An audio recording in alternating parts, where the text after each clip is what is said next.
In this video, we'll be talking about the equation of motion as well as the graphical representation of motion.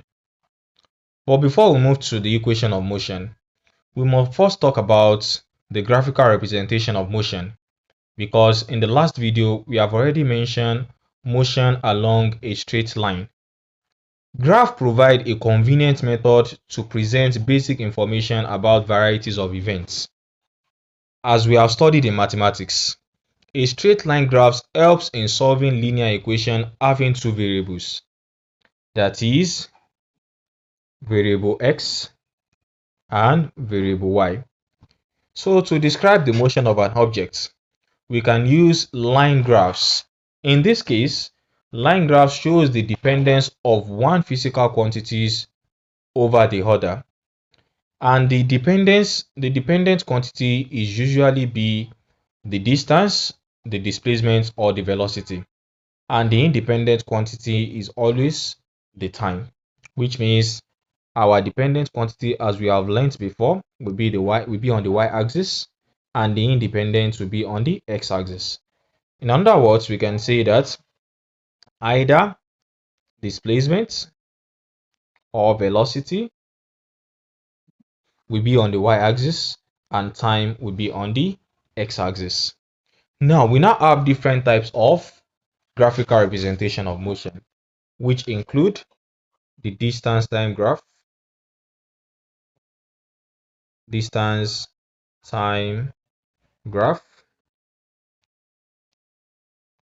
velocity time graph, as well as displacement time graph.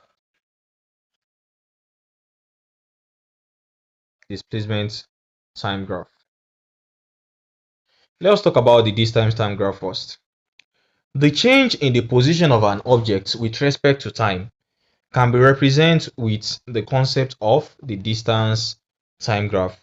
And what we are going to use this one to calculate in most cases, as we have defined before, is to calculate the speed of an object. We now have the distance time graph can be employed under various conditions where objects move with either uniform speed, non-uniform speed, or it remain at rest. Now, what is the condition if it is moving at uniform speed? If it is moving at uniform speed, we can say that our distance will be on the y-axis, distance, either in meter or kilometer, and we are going to have our time on the x-axis. Since it is moving at uniform speed, it will be uniform like this, and we are going to be having a slope like this as well. That is if it is moving at uniform speed. What if it is moving at a non-uniform speed? What are we going to have? We are going to be having our distance time graph. Like we know, our distance will be on this side and our time will be on this side. Therefore, we are going to be having a graph that is like this, since it is moving at a non-uniform speed. And this is showing the concept of distance time graph. Without missing both of our time, we also have displacement time graph. In this concept of displacement time graph, we are going to be plotting displacement against time. And in also this case, we can apply the displacement time graph in different conditions. And this condition include the uniform velocity as well as non-uniform velocity. For uniform velocity, we are going to have displacement on this side. Let me just use displacement on this side, and we are going to be having time on this side. Since it is moving at uniform velocity, we are going to be having something like this. And if it is moving at a non-uniform velocity, represented in red, we are going to be having something like this. Or in some cases, represented in green, we are going to be having something like this, since it is moving at what? A non-uniform velocity. That is the concept of the displacement time graph. How about the velocity time graph itself? The velocity time graph, in this case, we are going to be plotting velocity against time. We are going to be plotting velocity against time. And it also has similar application like the ones that we have mentioned before.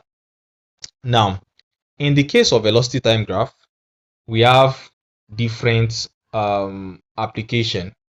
The variation in velocity time graph, variation in velocity of an object with respect to time is used to calculate the concept of acceleration. Now, if it is moving at a uniform acceleration, like we know, if it is moving at a uniform acceleration, velocity will be here, time will be here, and it is moving at uniform acceleration like this. What if it is moving at a uniform motion? What are we going to have? Then if it is moving at uniform motion, we are going to have something like this. But what if it is decelerating? So if it is decelerating, it is going to be moving like this. So let me call this figure 1. Figure 1. Which means if we want to apply this figure 1, we can combine these three parameters together, and we're going to be having something like this. We are going to be having something like this. Let us say a car starts from rest. A car starts from rest and move at a velocity till it reaches a velocity of 20 meters per second. Then it maintains this velocity. So if it maintains the velocity, we are going to be having something like this. Can you see that it maintains the velocity of what? The velocity of 20 meters per second. They now say it maintains it for, let me say, 5 seconds. And before it reaches 20 meters per second, let us say that is 10 seconds. 10 seconds. Then it maintains it for another 5 seconds. 5 seconds plus 10 seconds, that's 15 seconds. Right? Then they now say it decelerates rapidly. Decelerates till it comes to rest in the next 10 seconds. That is, we are going to be having 25 seconds. Can you see the way I merge the three parameters together, the three conditions together? Uniform acceleration, uniform motion, and deceleration. So I will say acceleration, and this is deceleration. And this is the concept of what? Velocity time graph. Now, let us now move to the equation of motion. You see, when an object moves along a straight line with uniform acceleration, it is possible to relate its velocity, acceleration during this motion, as well as the distance covered by it in a certain time interval by a set of equations known as equation of motion. Now, for the basic of convenience, I'm not going to prove this equation, but I'm going to give you three sets of equations of motion. And this equation include V equals to U plus AT, V squared equals to U squared plus 2AS, and the last one is S equals to UT plus half AT squared. These are the equation of motions that we have. What is now the representation of each of these parameters? You see, V is final velocity,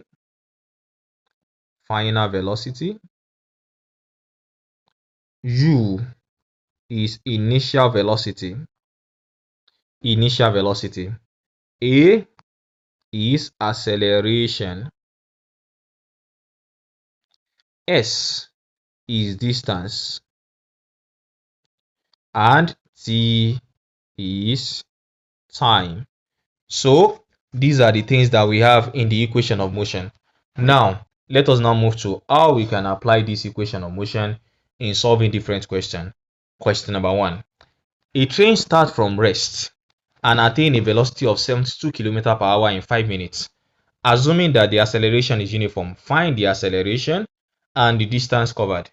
In this case, what are we going to do? We are given the initial velocity to be 0 meters per second because it starts from rest. Then it reaches a velocity of 72 km per hour, which we must convert to meters per second by multiplying by 1000 and dividing by 60 times 60, which is 60 seconds make 1 minute and 60 minutes make 1 hour. And if we do that, we are going to be having that 72,000 divided by 3,600. 72,000 divided by 3,600 is going to give us 20 meters per second. And with that, we are good to go. Our time is in 5 minutes and we have to convert to seconds. That is 5 times 60, which is equals to 300 seconds. So we are getting there. Since we have initial velocity, final velocity, and time, and we are looking for acceleration, which of these equation are we going to use? If we are going to use equation 1, yes, we have velocity, initial velocity, final velocity, time, and we are looking for acceleration. So we are going to use the equation v equals to u plus at, making acceleration the subject of the formula. By taking this one back, we are going to have at equals to v minus u. Divide the both side by time, divide the both side by time.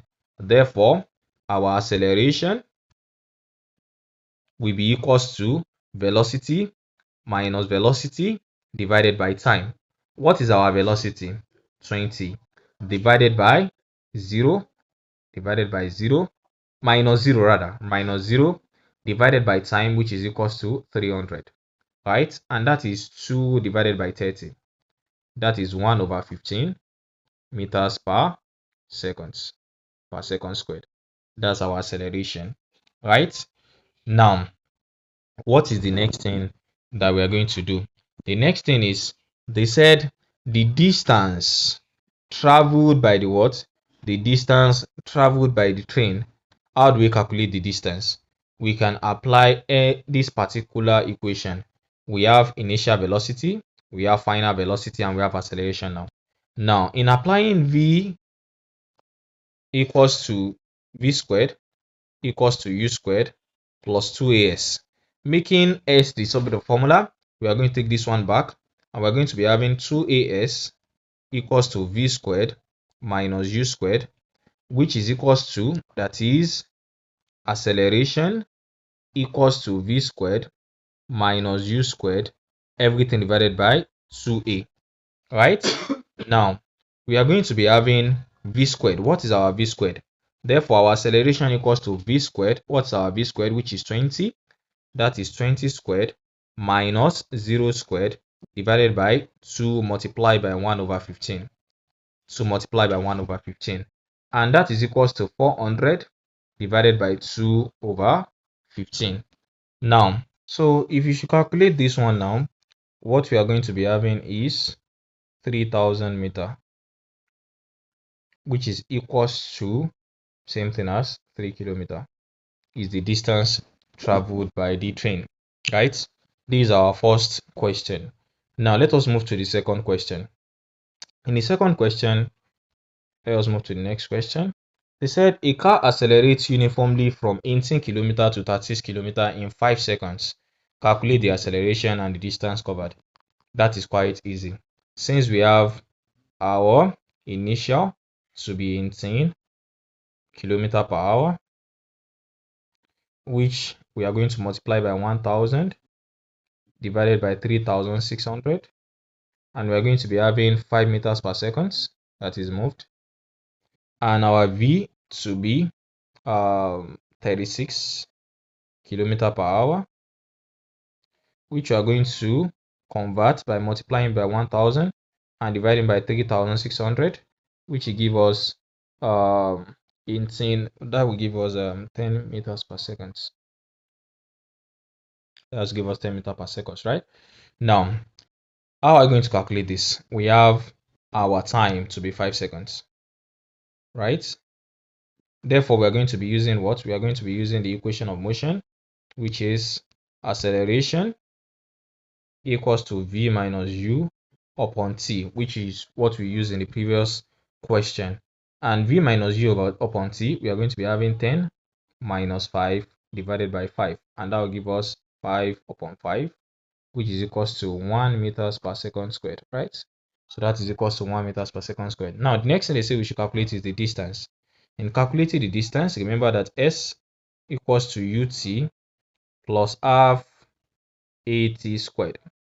Now, we can calculate this one. Now, we're just going to have s equals to, what is my u? That is 5, multiplied by what is my time? That is 5, plus half multiplied by what is my acceleration, that is 1, and what is my time, that is 5 squared. So that is 25 plus half of 25, right? And 25 plus half of 25, that is equals to 25 plus 12.5, and that will give us what? That will give us 37.5 meter. 37.5 meter is the distance that is covered by the car. Now let us take the last example. They said the brakes applied to a car produce an acceleration of 6 meter per second squared in the opposite direction of the motion. If the car takes 2 seconds to stop after the application of the brake, calculate the distance that will be covered. Now, what are we going to do? We're just going to say acceleration. Since brake is being applied, that is deceleration, and we are going to say it is minus 6 meter per second squared, because they said in the opposite direction, right? Now, the time that is taken for the car to stop is 2, right? And our final velocity equals to 0. Hope you are getting this. Our final velocity equals to 0, because remember I told you, if we have a velocity time graph and we start from 0, we move uniformly, we go like this. Then if it decelerates, our final velocity will be equals to the initial velocity, and the final velocity will be equals to what? Will be equals to 0 in this case. Now, what is the next thing we are going to do? Remember that v equals to u plus 80. So we can say v equals to u plus 80. Calculate our initial velocity first. In calculating our initial velocity, we are going to be having 0 equals to u plus 80, right? And what is our a, which is minus 6, which means our v, which means our 0 equals to u plus minus 6 times 2, and that's equal to 0 equals to u plus minus 12. If you take this one back, therefore our u equals to 12 meters per second. And we can use this one to calculate the distance. How can we calculate the distance? Remember that s equals to ut plus half at squared, right? What is our s? That is what we are calculating, which is the distance. What is our u? That is 12 multiplied by 2, which is time, plus 1 over 2 multiplied by acceleration, which is minus 6, multiplied by time, which is 2 squared. Therefore, that will be equals to 24 plus year 1, year 3, that is minus 3 times 4. And that's equals to 24 minus 12, and that's going to give us 12 meter. So the car moves 12 meter before the brake that is being applied is being put to stop. And this will be the end of our class on the equation of motion. In our next class, we'll be talking about the circular motion, and that is what you are seeing on the screen right now. So don't forget to like, to share, and to ask question in case you have question on what what we have just explained, or what you have explained previously. Thank you for watching.